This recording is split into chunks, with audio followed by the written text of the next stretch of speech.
So what's up mga kabaryo? So meron palang dinalang motor dito na NMAX 155 version 2 na ayaw umandar. So bali pinacheck na nila ito sa other branches at sa mga mekaniko rin na gumagawa ng motor. So ang kanilang diagnose dito sa motor na ito ay ang crankshaft position sensor. So bali kaya nga nilinisan na nila itong kanyang crankshaft position sensor, pero ayaw pa rin umandar.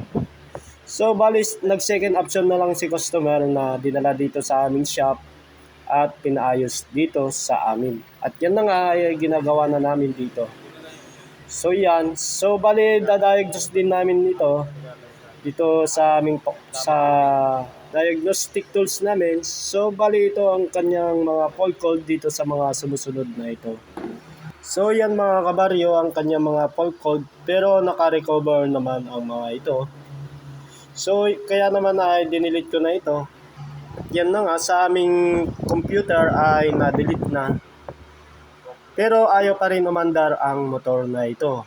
So kaya naman naisipan na namin itong mag-try ng ibang ECU para madali na naming ma-diagnose ang kanyang problema. So bali ito na po yung aming SGCU na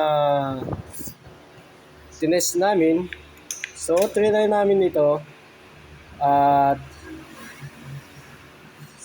so yan ay nag-crack naman na itong motor na ito.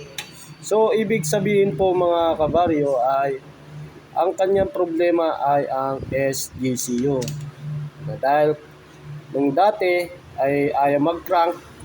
So ngayon nung napalitan na ng ibang SGCU ay nag-crank na ito. So bali wala pa kaming stock na SGCU, so mag-order na lang si sir or maghanap na lang daw siya sa Manila. So yan mga kabaryo, hanggang dito na lang po ang aking video. So abangan nyo na lang po ang aking susunod na video dito sa motor na ito sa part 2. Bye bye!